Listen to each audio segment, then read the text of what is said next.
Hey everyone, what's going on? So yes, well, I don't know why I've started saying that. I've said that in 2 videos consecutively. I don't think I've ever said that on a video before, but here we go. Welcome. Hi, I'm Paul Machin. This is Redmen TV. It is the post-match fan interactive show where you get to give your thoughts and opinions on Liverpool's 1-1 draw with Manchester City at the Etihad. If you're a YouTube member, you can use the chat. If you want to drop super chats in, feel free and fill your boots on all of that as well. But yeah, tense game. Close game, not the sort of electrifying encounter I think that people sort of expect, but ultimately, look, I know they got a lot of goals against us. We've had occasional outliers, but it feels like the days of those games between City and Liverpool and Klopp and Guardiola maybe a little bit behind. I think there's a huge mutual respect for each other, and what I mean, and that respect I think is more for. I don't mean like in like we're too nice to each other, which I think some people perceive as fixture as, which is just wrong. They respect that either side can absolutely undress the other, and if you're not careful, you can get absolutely pasted. And historically, in the last 5 or 6 years, if you can take 6 points from these games, you're basically winning the league. 4 points is often enough from these games to help guide you towards the league title. So yeah, like you see it with Pep in the last 3 or 4 years, he's been much more reserved. He's really made massive tactical changes whenever he comes to Anfield because he knows how important just not having Liverpool win is, both in terms of the points but psychologically as well. So for a team in Liverpool that went there and did get absolutely the floor wipe with them last year, which is funny because we obviously took the lead in that game as well. We go behind first in this game. So there's a moment in it where you're thinking it felt really bad being a goal down to Man City away and thinking, oh God, is this going to be something where they take away from us? But I think credit to Liverpool. I don't think it was the best Liverpool performance. I think they could have played better. And I think in certain key moments, the decision making could have been better. They could have been a little bit quicker, a little bit sharper in the pass. But they've just gone to the champions, the guys who've just won a treble and more than held their own. I'll be honest. Yes, City had their own moments where they could have been sharper and what have you, but we've got a point at the Etihad. It's a very, very big point. And again, psychologically, taking the point having come from behind means that Liverpool players get to kind of bounce out of that a bit better than the City players do. They'll feel like they've thrown something away. Get your reactions in. We've got YouTube reactions. If you are a Legend tier subscriber on Redmen Plus, you can use the Discord. I can bring them in from there. And we've put a tweet out on x.com. And we'll put some from there. So we'll start with the YouTube chat here.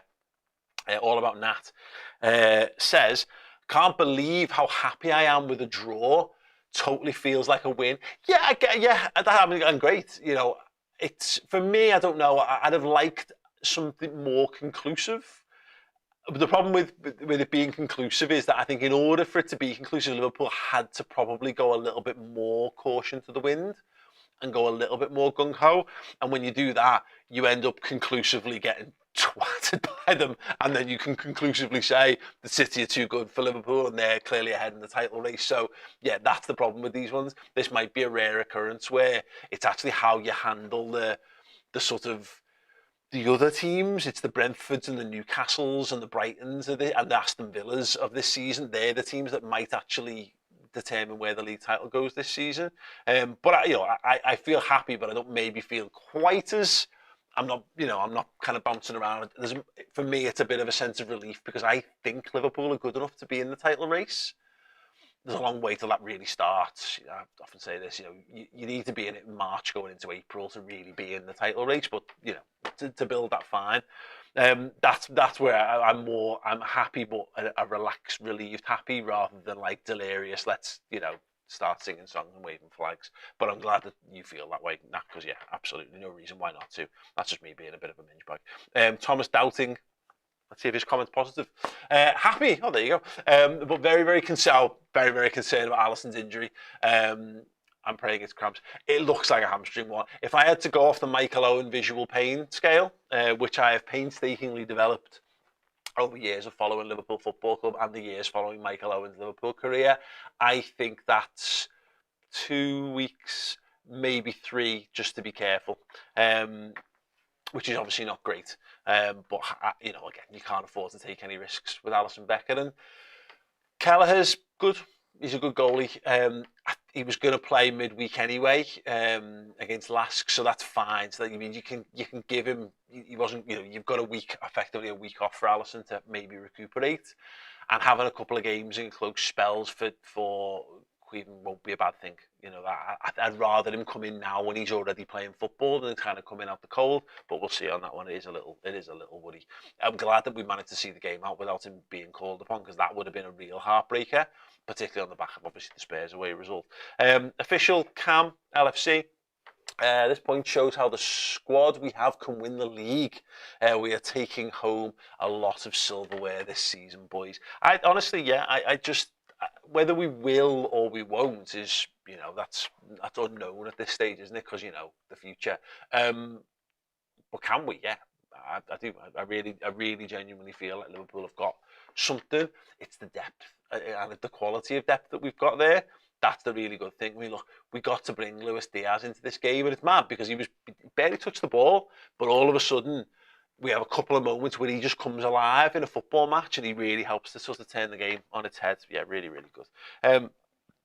Andy Murphy feels this is unequivocal. That confirms it. He says Liverpool are officially back. Did we ever go away? Or we've had this now. We've had 2 bad seasons under Klopp, both largely the result of like massive injury issues, and not buying more footballers. Let's make it clear before we get into that. And you've had it happen where the pundits have totally written Liverpool off. I've got, well, I'm real fair, and I go, Man United finished above Liverpool, so they're better than Liverpool. I know, that's true when you win the league, but I'm not sure it's true between the positions of 2nd and 4th a lot of the time, or 3rd and 4th in particular. So yeah, I'm glad. I'm really glad. The footballs we've bought in look really, really, really good. It will be interesting to see if they add anything in January, because I remain a little unconvinced that McAllister is the bought for purpose, fit for purpose option at 6. I think he's good. I was chatting to Chris before. I think he feels very like when we play Jordan Henderson there. He's definitely capable, and there'll be games where it actually suits his play style to have someone like him in there. But I do feel like there is a footballer out there somewhere that is exactly what we're looking for, and you don't have to be concerned about whether there's the right game or the right type or what kind of opponent he's going to come up against. But yeah, anyway, Liverpool are back. I'm happy. Andy Murphy, I'm happy to go with that. Veronica with the super chat. Thank you so much, Veronica. Shame we didn't win, but pleased with the point. Exactly Veronica, you couldn't have summed it up any better about really that it is to come out of that game. When you don't win, then it's not as good as winning, but it's Manchester City. It's what happens around this. So Liverpool have gotten themselves right up to the top of the league. We're right in there. We're right in the conversation. When, for me, my expectations of this year was get yourself become ensconced in the top 4, get into those top 4 places, and make sure you're a top 4 team all season long. Don't dip out. Don't ever be in a battle for 4th. Be a top 4 team, and then if you can go beyond that, I feel like we're a step beyond that. We're quite clearly at this point in the conversation. It's a long way to go and some big games to come to see. But yeah, right. Sound. We've got some more comments, which I'm going to get through. We've got loads of comments. Thank you so much, by the way, everyone, for sending them in. Soap McLavish, Darwin at full time. That's my number 9. He's just a bit of a loony, isn't he? I'd love to know what it was that set him off. Yeah, and then official Cam, says, I'm so interested with what the argument was between Nunes and Guardiola. Yeah, I wonder if we'll find that out. Kyle Patrick Vineyard says, Trent Alexander-Arnold was outstanding today. So outstanding, caps lock. Totally agree. Luke with the super chat. 199. Trent's goal. Wow. Hope Ali is okay. Good result. Yes, my friend. Yes, indeed. Ajlaburi, who I continue to butcher your name, I apologise. Paul, mate, I've never been happier as a fan. We are a team now, and a balanced team, and a young team. This year, a UEFA Cup. Next year, a hungry young team will conquer all. That'd be nice. That would really, really be nice. You see a lot of those teams, don't you, who have a good Europa League run, and then they progress on from there. Like Arsenal, not quite, but there's a similar example. Ajax had that. Effectively robbed of a Champions League final place in 2018-19 by VAR. Yeah, I'd be more than happy with that. The nurturing coach says feels like a win to me. Good, great, love it. Iggy says that was so stressful. Yep. And Luke with the super chat says, anyone know what happened with Darwizzy and Pep? Don't call him Darwizzy. It's weird. But yeah, can someone find out if it happens? If we see any stuff come up while we're doing this, let us know in the comments. I'd love to know. Hawks. Sorry, I put a big super chat in. Thank you so much. Oh, I'm going to press it 5 times and make it come up. And I can't read the bottom of that. Happy with the points. Didn't play at our best, but tactically excellent. Trent was very strong. Man of the match. Delighted to see Bernardo Silva finish the game with a face like an unflushed toilet. Yeah, absolutely. We are in this race. Yes, absolutely. So far. It's early doors. Why am I being like that? Like I'm Jordan Henderson, the title winner season. Everyone calm down. Yeah, fine. I'm just enjoying it. Genuinely, just enjoying the ride at the moment. It's great. I like the fact that there's well more pressure on City and Arsenal than there is on Liverpool to be in a title race. Yeah, I'm happy with that. Brace DeVille says, I'm actually more made up with Darwin giving Pep stick at the end of the match than with the draw. yeah.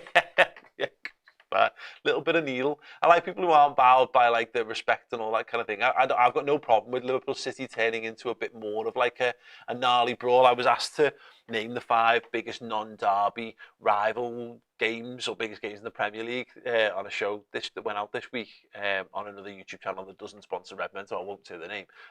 It's got 3 numbers in it. And yeah, like the Arsenal Man United one, everyone's like, oh no, Arsenal Man United. I was like, yeah, look, it was I agree. It had its moments in time. It was a very fiery game, and the City Liverpool one doesn't seem to have that level of fire. Darwin feels like the kind of player who would happily add that fire to it. Alex Maltese Falcon says, going to bed. It's 1:30 a.m. in Adelaide. Up the effing Redmen. Good night. God bless, my friend. Get some good kipping. Yeah, all about Natback says, I genuinely think this will feel like a loss for City. They'll be fuming. They will. Darren Cochran. Doku was out of ideas by full time. Great job by Trent Alexander-Arnold. Yeah, so here's the thing about Jeremy Doku, and I said this. They got rid of Riyad Mahrez and Ilkay Gundogan. Kind of amongst others. And not necessarily, this is not necessarily a position for position thing that I'm saying, but take my point. They've got rid of goals, proven goals, match winners at the highest level, and they've brought in Jeremy Doku and Mateus Nunes effectively, and obviously Kovacic as well.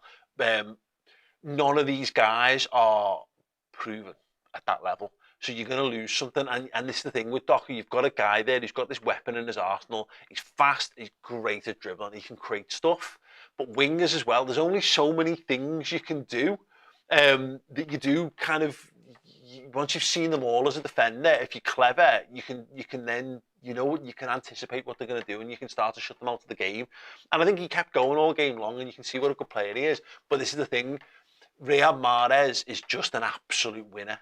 And he's the kind of guy who, when the chips are down, you can go, Riyad Mahrez can win a game for us, because he has done and he will do again. Gundogan has done and will do again. City have lost a bit of that, and that's something that isn't being talked about enough. That those go-to guys in their side, they've lost lots of them, and they've not necessarily replaced them. Now they can in time become that, and Doku's certainly got the skill set. He's going to score big goals, in games this season. He will, but yeah. Great super chat here, by the way, from everyone. But Mitch Williams here saying, I just love that Trent gets to silence the crowd. It just means more when it's him. Yeah, I 100% agree on that one, mate. And he's had plenty of his own critics, and all of a sudden he's had a week where people are raving over him playing for England, and then in a big game of football where he's meant to be. I've seen people tweeting us going like, "Oh, Trent getting cooked and getting fucking battered." Wingers who've got loads of pace will cause problems, and good close control they will. It's very rare that they don't find a situation where they can come out on top. Fullbacks and wingers, it's an ongoing battle all game long, and it ebbs and flows. The result is ultimately what matters, and Trent had a better game than Jeremy Doku in the end. Yes. A couple of comments here. Thomas Stoughton says, Mahrez was excellent. Doku ain't close. Look, he might come in in the fullness of time. Timothy Parrish says, I got up at like 6:30 a.m. Eastern time before the game started. I'm used to it now. after all how many early games they've made Liverpool play. Yeah, absolutely. Your sleep pattern should be set to by now, probably better than the players. Imran Adam says, who said Trent can't defend? He was immense against Doku today. Right, I'm going to get some from x.com, then I will return, and I'll do some from the Discord as well. Right, so a few interesting comments over here, loads, and again, it's funny here, we're saying like people, Man City fans laughing about it and all that. It's mad. Sometimes it's just like, just put the phone down. There's just no need to tweet. There's no need to die on a hill for no reason.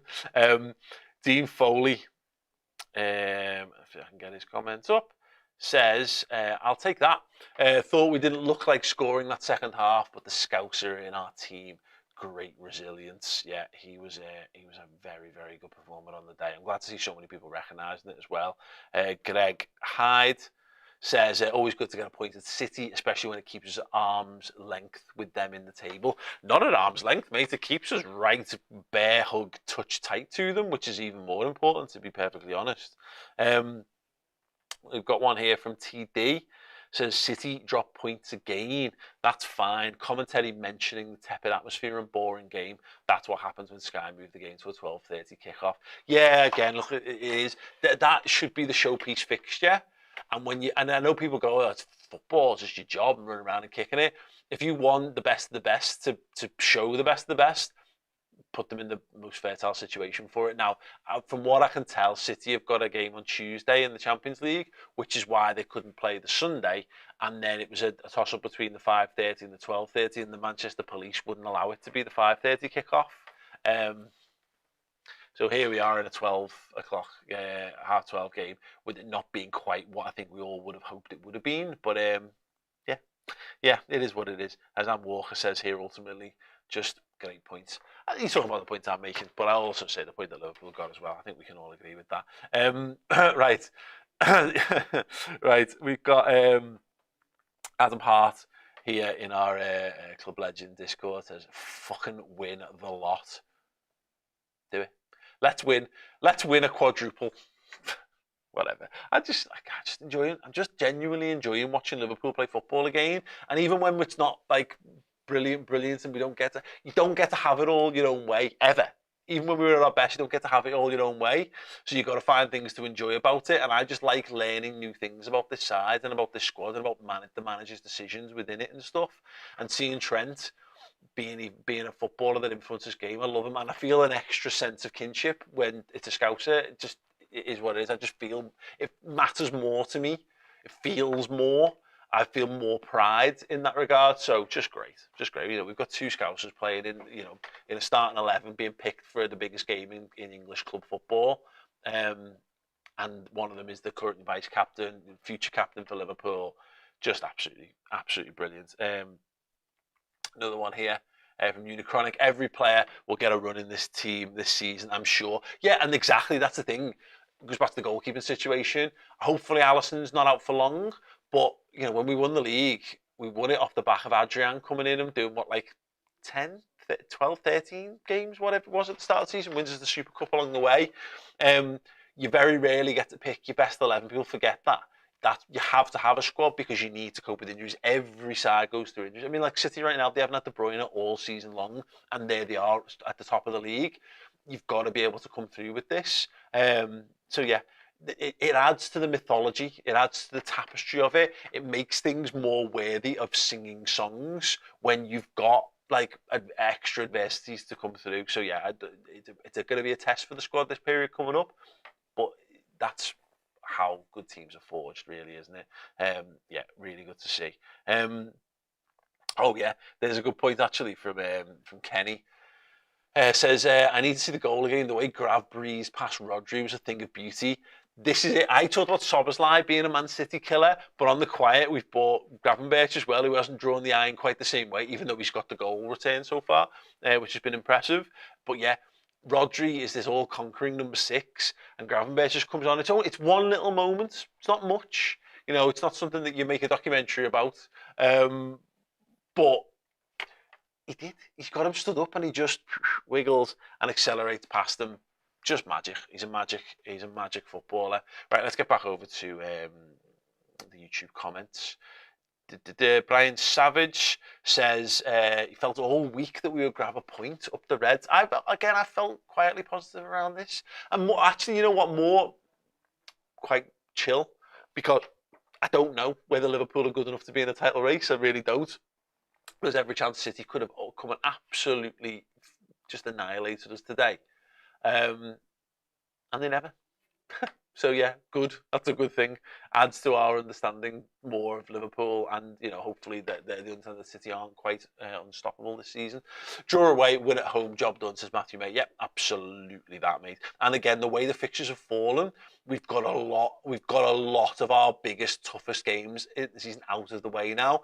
We've been to Stamford Bridge.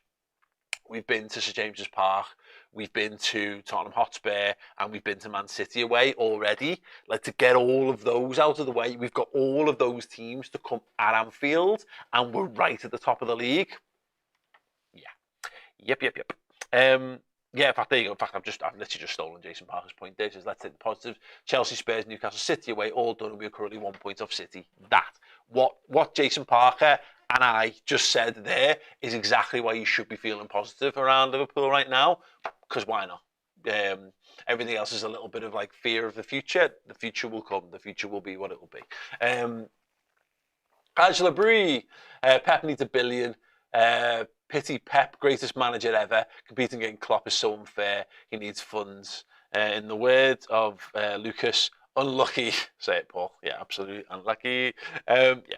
It is. People keep coming back to this. I saw it on Saturday Social this morning.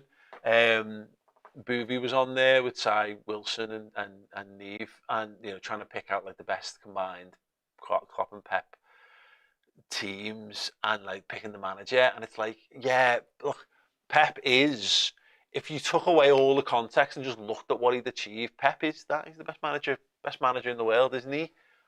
But like, if you give someone who's really good absolutely ideal circumstances around them as well, I don't know, it goes back to the City thing, why I just don't think people vibe with Man City. It's the same way, so like when you tell your mates you started a new footy manager game, Champman, for my age, and you go and you buy all the Wonder Kids, and then you're telling someone about it and going, oh yeah, I'm top of the league and I've won the league 3 seasons and I've won the Champions League, and you go, who'd you buy? And you list off all the Wonder Kids that basically you haven't found, they're just the ones work really well in the game.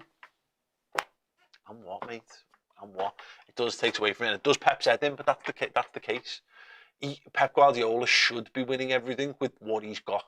He's got a pedigree. He's never not managed the best team in the league and had the biggest resources, or joint biggest resources, probably in Barcelona's case. But in which case, even if Real Madrid had slightly bigger resources, he had the best player ever to play the game playing in his team at the time. Here's a great comment from Darren Cochrane. Costa stood up to the test today. Yes. Kostas Tsimikas, I haven't said this anywhere else. I thought he was brilliant today. Absolutely brilliant. He was the one that I think most people would have been worried about when Andy Robertson got injured. We all looked down the line, like zoom over the camera, pans over all of Liverpool's fixtures, whoosh, and stops on Liverpool versus Man City at the Etihad, and you're going, oh my God, what are we going to do without Andy Robertson? Kostas Tsimikas is going to come in and be really, really good. Really good. Aslan Kaplan, yes, not Asian Kaplan, which is what it looks like from where I'm sat. Grav giving me Shaqiri 1920 vibes, contributed. I think he's more than that, mate. I really do. I really think, again, Soboslai looks like the finished article, ready to just be an absolute world-class footballer. Gravenberch doesn't look miles behind, to be honest. And I'll be honest, Curtis Jones is really good, and Harvey Elliott's really good as well. So yeah, that is that. Right. Okay, I'm going to wrap that up there. But don't go anywhere, because I'm going to be heading over to the board momentarily, and I'm going to be player ranking. I'm going to be ranking that Liverpool performance from the individual player performance between Boss, Sound, and your Messin. 2 things from me before you do go. We have got an absolutely stellar deal if you want more Liverpool content in your lives. Right now in the other room, the Instant Match Reaction podcast is being recorded with Steve and Chris, and a couple of our wonderful guests as well. They're then going to be doing the player ratings podcast, which is live after that. I've got a deal for you guys. So I'm going to even put it up on the screen for you as well, I believe, if we can do that, Amber. We've got a Black Friday deal. Is it possible? Amber? if you want 50% off, there we go. 50% off a yearly subscription to redmenplus.com. Go over there, choose a captain yearly subscription, and use the code REDS, REDS. 50% off. It expires at midnight on Monday, so fill your boots while you can. It's a ridiculous code, a ridiculous offer. Just do it. In fact, if you want to treat yourself to an early Christmas present or whatever, box that off and you're going to get a full year of all extra videos, podcasts, documentaries, series, interviews. Honestly, we're coming up on the festive period. You're going to have a lot of time on your hands. Fill it with boss Liverpool content for half price. Use the code REDS as a captain yearly subscription. Right, that will do from me. Come and join me over on the Player Rankings show. Drop a like on this and subscribe to the YouTube channel for free as well. And yes, I will see you very, very soon. Thank you so very, very much for checking out the video. If you enjoyed it, drop a like. The season is now well underway. If you need extra Redmen content, be it podcast, videos, documentaries, interviews, and general shows, fill your boots on Redmen.